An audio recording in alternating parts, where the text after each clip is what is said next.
Jen says they did it again. Another healthcare ad that's overrated. Tom says you're losing your touch. The press is underused and not outdated. Killer public relations, marketing, and social media in healthcare requires making the right moves at the right time. Welcome to the Overrated and Underused show. Here's your hosts, experienced marketers Jennings and Testa, with special guest Adrienne Stoner. Overrated and underused. The Overrated and Underused show. Well, Jen, it's 2021 and Overrated and Underused is back for another year. You excited? I am so excited. You sound it. This is my excited face. Oh, that's right. All the listeners don't get to see it, but it's exciting. We're back for another year. I think, like we talked about at the end of our December episode, we went through some bumps and bruises in 2020, our first year, but I think we learned a lot, and I think we're ready to bring some fresh, exciting new content to the airwaves in 2021. Speak for yourself. I was pure perfection all throughout 2020. You were. What's the award for radio? I don't know. Is it an Emmy, a Grammy? There's got to be something, but you're probably going to win it. If there's a Hall of Fame for radio show hosts, then I think you and I are strong contenders. Sure. After a year, we probably need to put in another, 20. But sure, we can get into the Hall of Fame. Yes. But we got a long, hopefully storied career ahead of us, JJ, and it starts today. Well, it started last year, but we pick it up again today in 2021. We've got a great episode to kick things off. And first episode of the year, we're going to talk about something that obviously hits very close to home for us: agencies versus in-house marketing. I'm sure all of our groupies are sitting there wondering how you and I can be objective on this topic. Obviously we work for a health IT PR marketing agency. That's who writes our checks. That's our livelihood, so we're pretty biased. Award-winning agency, don't forget. Oh, yes, of course. You're probably thinking, how can we be unbiased and talk about this topic? But we can, because we've come from both sides of the fence here, right? We've worked in agency for a while, and of course we work at one now, but I've also come from the in-house side of things. You have a much longer career than I do, Tom. I think it's going to be a good topic because a lot of our listeners, we don't know how many are in-house and how many work for agencies, but I'm sure we have a pretty good blend of each. So I think we're going to be able to offer some pretty good insights and really break down which part of this is overrated and which part of this might be a little underused. Yeah, I think it's definitely a good topic to discuss because I think it's a consideration for a lot of companies. And when does it make sense to hire an agency and when it doesn't, and what's the right mix of in-house hires and in-house resources versus outside agencies or consultants, freelancers, whatever it may be. Right. So, and I think the answer, and probably what we'll get to when we get to it is, that different scenarios, it makes sense. But I think we'll walk through all of them. But, overall, in our completely unbiased, objective opinion, is that hiring an agency is underrated. Underused. Oh boy, so we're getting right to it. Why do you feel hiring an agency is super underrated?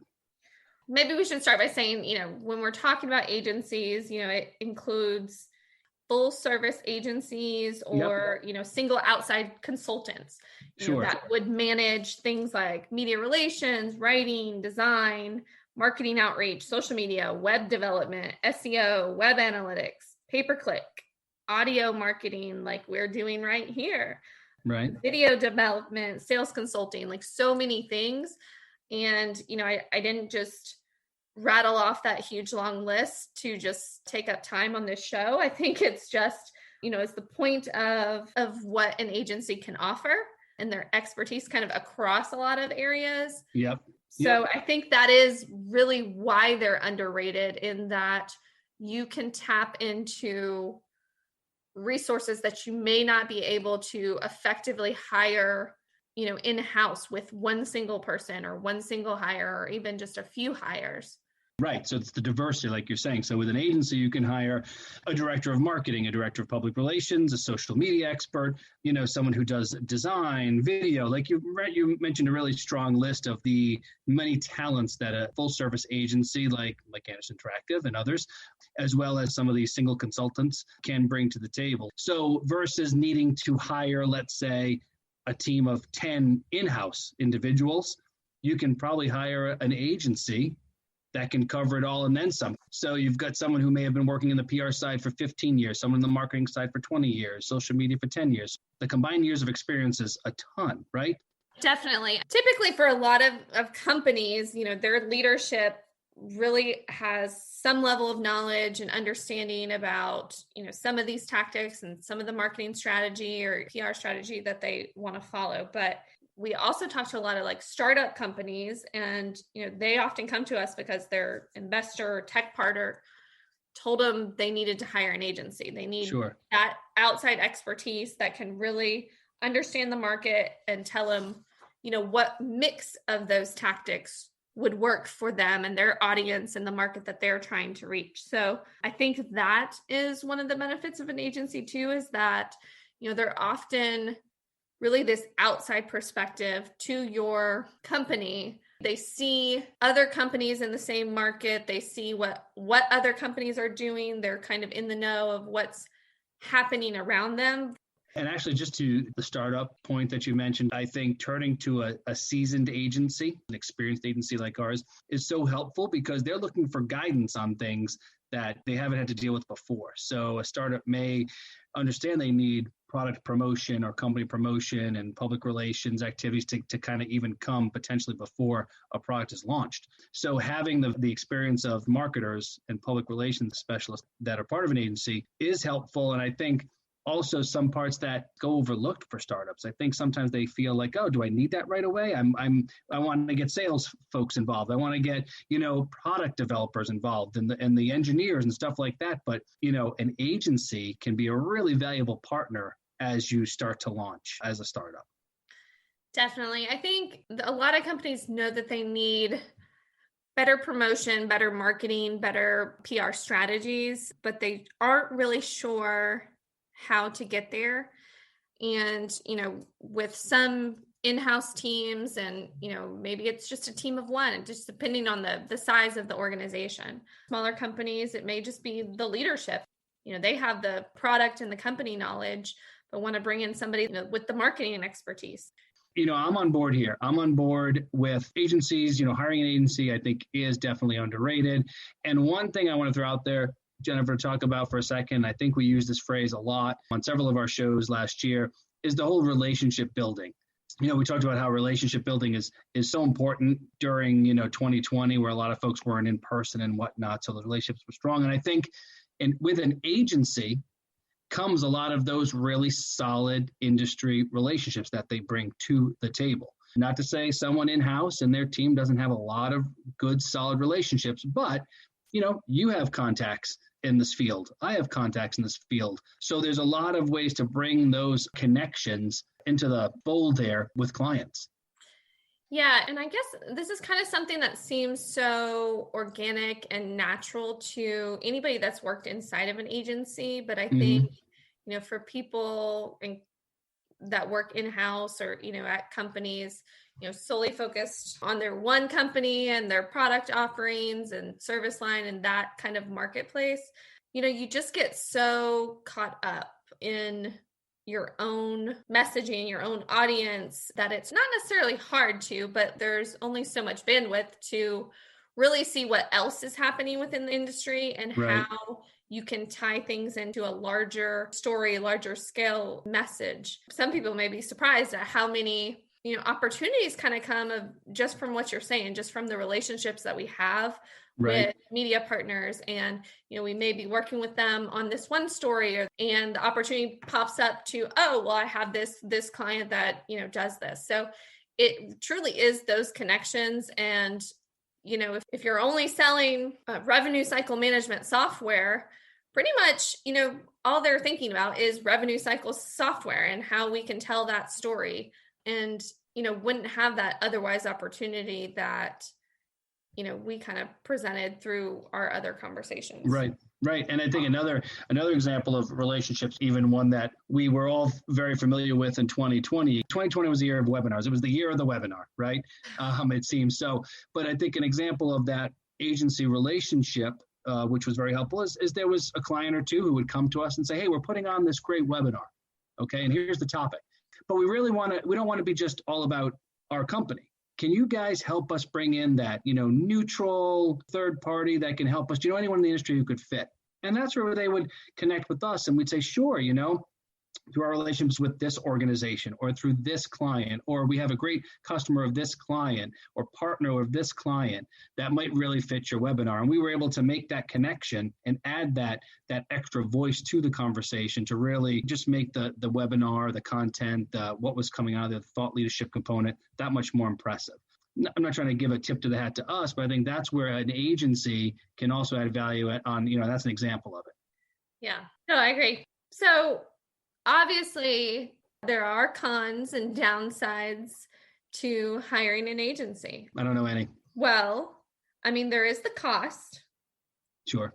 Sometimes some more than others, just depending on the bandwidth of hours. So you are paying for time, more or less. You're paying consultants for their time, for their services, whether that be through, set retainer hours or project lump sums. You're essentially just, bartering time. Okay. And then obviously not every agency is built the same. You really do have to evaluate what's going to work well for your company, who's going to quickly understand your product, who's going to understand the marketplace and your audience's, pain points, and who's going to, be able to kind of effectively focus on, the needs of your company.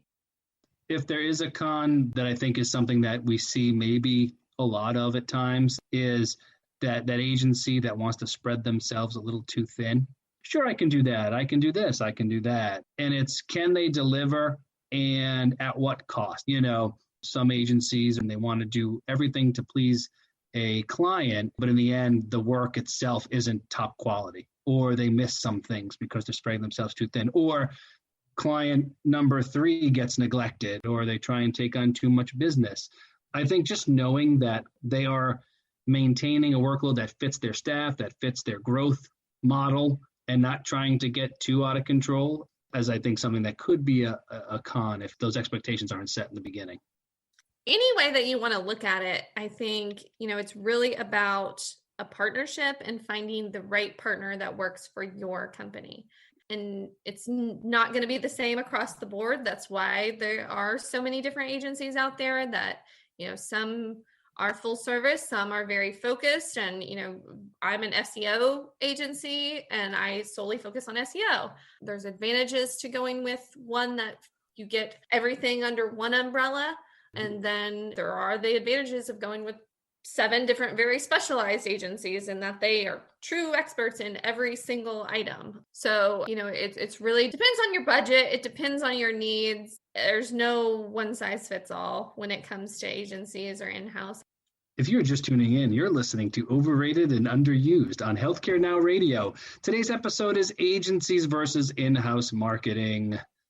Jennifer, okay, like you said, we pumped it up. Hiring an agency is good. It's maybe even a little bit underrated. So let's talk about in-house staff, the valuable in-house staff. As an agency, these are the people that we work with on the client side, right? These in-house folks. Overrated. All of them. Oh, dokey. Tell us why. Why? Just kidding. But we're not talking about our contacts and our clients' marketing departments, of course. Like they're perfection. In some cases, we are the marketing department. And so, like the company totally outsources everything, top to bottom from us. But I think in most cases, we're partnering with a director of marketing or even a full house, marketing team. So in those cases, the company really has found the best fit for them, and they kind of leverage the best of both worlds. So right. We're an extension of their marketing team. So we're supplements to their resources. There's certain aspects that they want to handle in-house. It makes the most sense. That's the efficiency, and they want to save our resources and what they're paying, the outside counsel for valuable offerings that we kind of have. And those, often that's those media partnerships. It's our strategy. But in general, if you're deciding to only hire in-house, and there's nothing wrong with that, I think it's time Jennifer and I give our listeners a couple things to consider. Overrated. There are cons of working in-house, maybe in-house only, right? I'm going to say it. Go ahead. Agencies can be expensive. Lawyers can be expensive, but you're paying for the specialized expertise. No, you're right. You're right. Agencies can be expensive, but when you're looking at the total compensation for in-house marketers or public relations professionals, where you're looking for, things like not only their salary, but medical insurance, but maybe 401k, maybe things like that. So you look at total compensation for individuals, which is a great thing, and people need that stuff. But when it comes to having the benefit of an agency, that's kind of the stuff that you can leave off the table. So I think that could be a con in some way, because again, the total compensation for 1 to 2 experienced in-house individuals can greatly outweigh the annual retainer cost for an agency. Right. It's tough to find, in-house talent that truly is like a jack of all trades for everything, Right. marketing, public relations. And, even if they are, it's an even bigger needle in a haystack to, find one that has the media connections in that specific industry and, the experience and really the bandwidth. For most companies, all of their public relations and marketing isn't and should not be one person's bandwidth of time. Right. Although there are some cons, we got to start talking about the pros, because there are many of working with an in-house marketer or publicist. And so I think on the good side, your in-house talent is 100%, there's no doubt about it, devoted to you, your company, your cause, right? Not to say that an agency isn't. We got a superstar team, so we're able to address the needs of all our clients efficiently and the way they'd like. But that's something that someone hiring an agency knows, that you have more than one client, Right. So yeah, no, that's certainly not a shock. I think that is a benefit to, in-house sure. marketing, is that in that they're available, at any moment for all the needs of your company, 9 to 5. No, and we're an agency that's 8 strong, we're 8 deep, and that's a pretty good sized team. Again, so we're able to be flexible, but with an in-house person, they're even more flexible. So if you're the head of the company and you say, Tom, my director of marketing, I need you on a call at 3 p.m. today, I'm pretty much going to say, okay, yep, well, that's what I got to do. I'm going to drop what I'm doing. I'm going to join that call. Where, you never know. Maybe there's an agency that's tied into 5 other calls at that time, or, they're spread out. So maybe they can't, kind of be as flexible as in-house can. I mean, like I said, we're still certainly flexible, but I think you also gain a little bit more flexibility with in-house talent.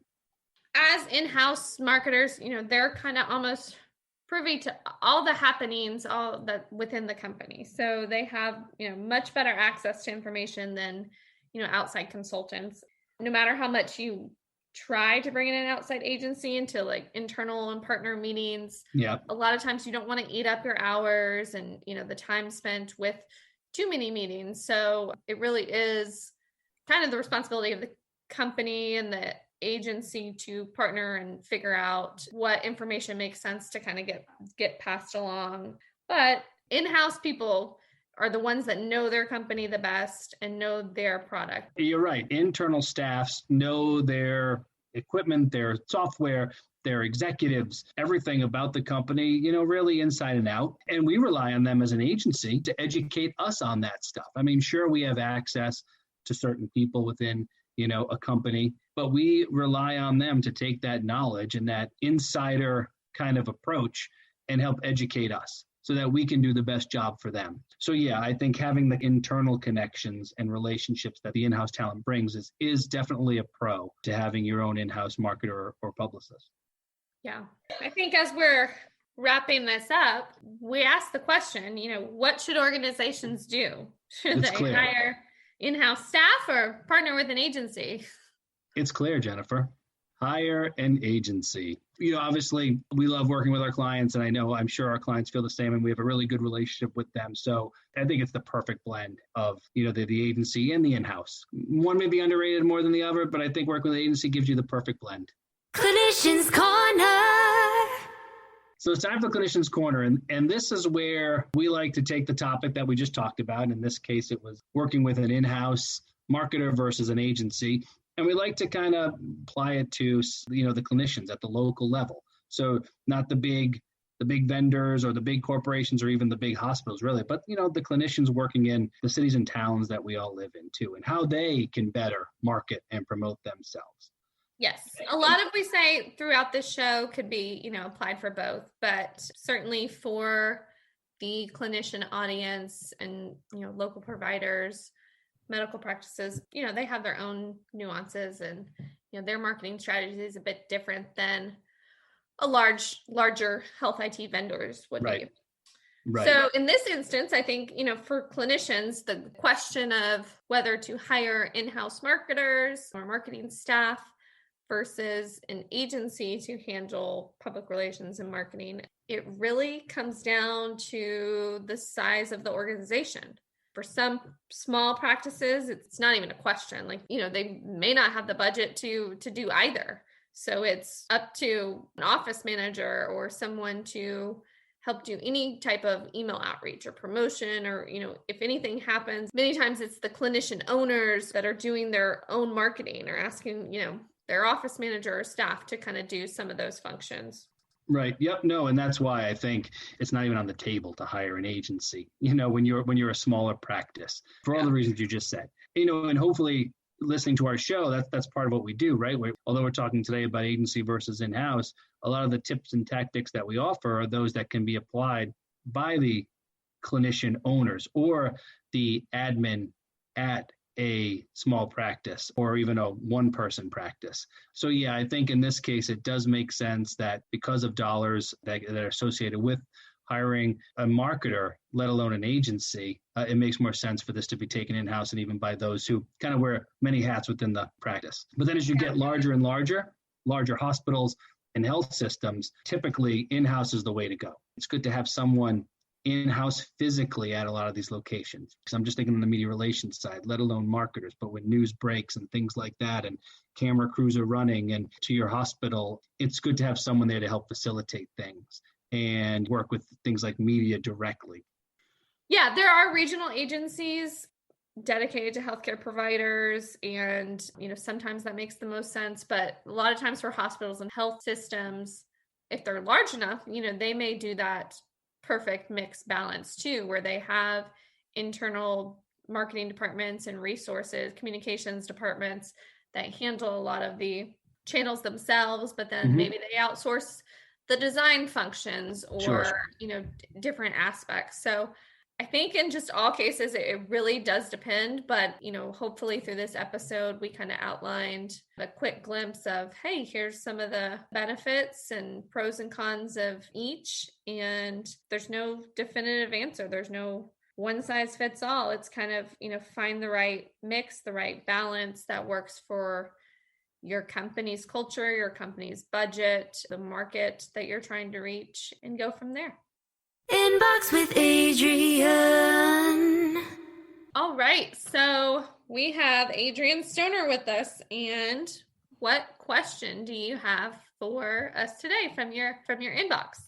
Well, first of all, I need to address the elephant in the room. I'm sure that everyone missed me in the very last 2020 Overrated and Underused inbox. I didn't get invited. I got kicked out, so sorry for that. I know everyone missed me. I got so many emails about it. I just needed to address it.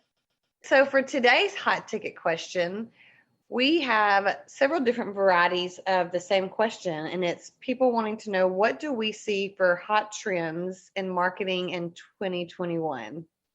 So I think we can agree that after last year and the pandemic, that everything has changed. From our home life to our work life, we're all having to step back and reevaluate how we go forward. And one thing we know is, in-person conferences, they're not happening. We don't know when they're going to happen again. So now we need to look and see, is virtual the way to keep going? And how else can we move forward with our communication skills? You know, is 2021 going to be a virtual only year? Do you think that by the end of 2021, we will be meeting in person again? I personally think that we'll still be doing virtual versus in person, but we need to find ways to make up for that. We need to find ways to make new connections and broaden our way of thinking. What role do you think social media platforms like LinkedIn and Twitter and Facebook will play during this? With it looking like 2021 will be another year of virtual conferences, webinars, and connecting in that way, I would love to see platforms like LinkedIn become a little bit more accessible as far as connecting and having conversations with one another. I think that Twitter and Facebook are set up well to make small groups to communicate directly on the post about whatever topic it may be. But people want to go to LinkedIn. They want to have that professional audience. But unfortunately, LinkedIn doesn't make it as seamless as Twitter and Facebook do for that to happen. So I think it would be great to see in 2021 LinkedIn make some adjustments. The few adjustments they've made have been great, but I think some new updates going forward so everyone can connect and continue their conversations in this new virtual world that we're in to make things more simple in a professional umbrella. Yeah, obviously everybody's got their professional connections kind of on LinkedIn and those audiences of industry colleagues and work colleagues. So when you're trying to, share messages and information that are relevant to your business and to, that industry, LinkedIn's kind of the go-to and Twitter for that. But yeah, I think LinkedIn's come a long way. LinkedIn's evolved. One day, I think, all these platforms are just going to be like merged into one. It's going to be one monster global LinkedIn, Twitter-gram. But I think they do take notes off each other. I mean, there's, the stories features that's now on Twitter, or what do they call them? Yeah, stories. So stories started on Snapchat and then Instagram adapted them, or then Facebook took it on. And now in the past, 3 months, Twitter has announced that they have stories on their platform now. So basically you're in a fight with LinkedIn. Where our relationship's unstable. You're on the outs. Okay. Well, let's see. We're going to touch base next month and let's see where you stand. If you and LinkedIn have made up. I'll let you know. Where our 2021 marketing takes us. All right, this is literally all the time we have for this show today. Thank you to our ONU groupies for listening in. We are sponsored by Anderson Interactive and can be heard weekdays at 10 a.m., 6 p.m., and 2 a.m. Eastern on Healthcare Now Radio. You can email your inbox with Adrienne questions to hello@andersoni, that's the letter I.com, or tweet us at Jen_Jennings, Tom_Testa, or Adrienne_Stoner, and follow the conversation with the hashtag #OverUnderRadio. Thanks for listening to the Overrated and Underused show with your hosts, experienced marketers Jen Jennings and Tom Testa, and special guest Adrienne Stoner. Over